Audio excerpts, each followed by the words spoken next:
અને હવે જોઈશું સમાચાર વિસ્તારથી। વિખ્યાત માઇક્રોસોફ્ટ કંપનીના સંસ્થાપક અને જાણીતા ફિલાન્થ્રોપિસ્ટ બિલ ગેટ્સ ગુજરાતના મહેમાન બનવાની સાથે જ પ્રથમ સ્ટેચ્યુ ઓફ યુનિટીની મુલાકાતે પહોંચ્યા હતા। એન્જિનિયરિંગ માર્વલ એવા સરદાર પટેલ સાહેબની સૌથી ઊંચી પ્રતિમા અને સરદાર સરોવર નર્મદા ડેમ નિહાળી તેઓ અચંબિત થઈ ગયા હતા।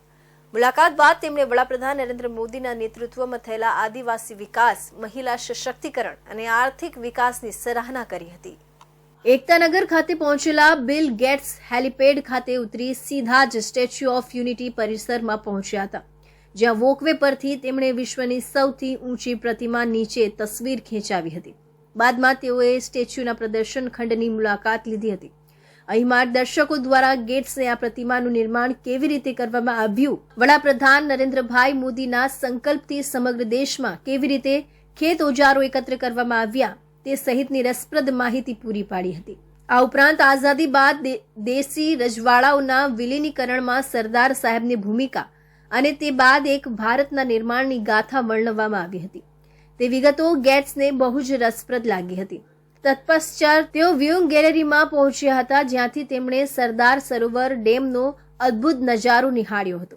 આ ડેમના નિર્માણથી ગુજરાત, રાજસ્થાન, મહારાષ્ટ્ર અને મધ્યપ્રદેશને મળતા પાણી ઉપરાંત વિદ્યુત ઉર્જાના ઉત્પાદનની જાણકારી તેમને આપવામાં આવી હતી।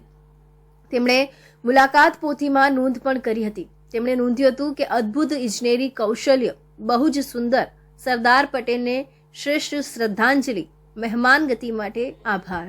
Well, thank you very much for the hospitality. The Prime Minister encouraged me to come see what you put together here, and I was very impressed with the statue and how what a great design and how quickly you built it. And of course, I was glad to come see all these different herbs and how you used women's groups to provide a great experience here. So I'm always, a student of India. I have a lot to learn, but આ સખાવતી મહેમાનની સૌથી રસપ્રદ મુલાકાત આરોગ્ય one ખાતેની બની રહી હતી।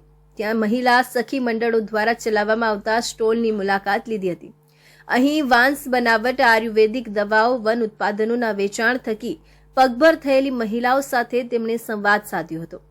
આરોગ્ય વન ખાતે સખી મંડળ દ્વારા ચલાવવામાં આવતા કાફેટેરિયામાં મહિલાઓ દ્વારા બનાવવામાં આવેલા ગુજરાતી વ્યંજનો જેવા કે ખીચું, ગોટા, થેપલા સહિત શ્રી અન્નની વિવિધ વાનગીઓ પીરસવામાં આવી હતી। ખાસ તો લાડુ તેમને વિશેષ પ્રિય લાગ્યા હતા। અહીં તેમણે પિંક ઓટોની મહિલા વાહન ચાલકો સાથે પણ વાર્તાલાપ કર્યો હતો।